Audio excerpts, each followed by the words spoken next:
Hello दोस्तों, अभी TDS के कॉन्सेप्ट पे मैंने एक वीडियो डाली थी। उसके आगे मैं कुछ चीज़ें और ऐड करना चाहती हूँ इस वीडियो में। यहाँ पर हम बात करेंगे कि कौन-कौन से ऐसे आम तरीके हैं जिनसे आप अपना जो है टैक्स बचा सकते हैं। सेक्शंस जानने की ज़रूरत नहीं है, बट थोड़ी-थोड़ी आम जो चीज़ें हैं, नॉलेज है, वो मैं यहाँ पे शेयर कर देती हूँ। टैक्स बचाने के साथ-साथ आप इन्वेस्टमेंट भी कर सकते हो, सेविंग भी कर सकते हो और जो है आपका एसेट भी बन जाता है। कैसे बनता है? अभी मैं बताती हूँ आपको। टैक्स बचाने का बहुत ही कॉमन एक सेक्शन है एटीसी, ठीक है? इसके अंदर 3-4 चीज़ें आती हैं जैसे कि पीपीएफ, जैसे कि एलआईसी का प्रीमियम, एक होता है इक्विटी लिंक सेविंग स्कीम यानी कि कोई भी यूलिप प्लान और इसमें आ गई एफडी 5 इयर्स की जो टैक्स शील्ड वाली होती है। तो ऐसे कई तरह के एटीसी के अंदर आते हैं, पीपीएफ बहुत कॉमन है, एनपीएस भी होता है इसमें, कई चीज़ें होती हैं। तो ये सारी बताई मैंने, इनमें आप इन्वेस्ट करके मैक्सिमम 1.5 लाख तक का, मैक्सिमम 1.5 लाख ही कर पाओगे आप इनमें। 1.5 लाख तक का आप जो है इसमें शो कर सकते हो डिडक्शन और ये चीज़ 1.5 लाख जो अमाउंट है टैक्सेबल जो आपकी इनकम होगी उसमें कम हो जाएगी। टैक्सेबल इनकम आपकी 1.5 लाख कम हो जाएगी। तो इन शॉर्ट आपका जो है टैक्स कम लगेगा। फिर उसके बाद दूसरे सेक्शन पे हम जाते हैं।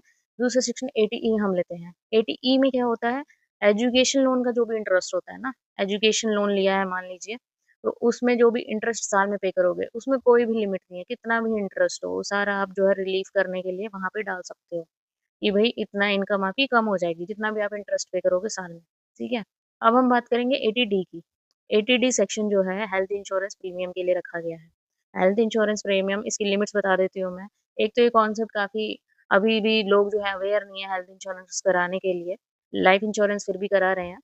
हेल्थ इंश्योरेंस की जो लिमिट रहेगी, जैसे कि हस्बैंड, वाइफ और बच्चा, इन तीनों का जो है 25,000 तक का आप जो है वो करा सकते हो, रिलीफ ले सकते हो। अपने पेरेंट्स का भी जो सीनियर सिटीज़न है, उनका भी आप उसमें क्लेम डाल सकते हो अप टू 50,000 रुपीज़ 50,000 तक डाल सकते हो, ठीक है? अब इसमें बात करेंगे नेक्स्ट सेक्शन जो आता है एटीजी। एटीजी होता है डोनेशंस के लिए। भई आप कोई भी चैरिटेबल ऑर्गनाइज़ेशन को या ट्रस्ट को, एनजीओ को कोई डोनेशन देते हो और इसमें मेन बात ये ध्यान रखना कि वो जो है, जो एनजीओ है वो इनकम टैक्स एक्ट के तहत रजिस्टर्ड होना चाहिए, ठीक है? रजिस्टर्ड होगा तो ही आपका जो है वो मान्य होगा।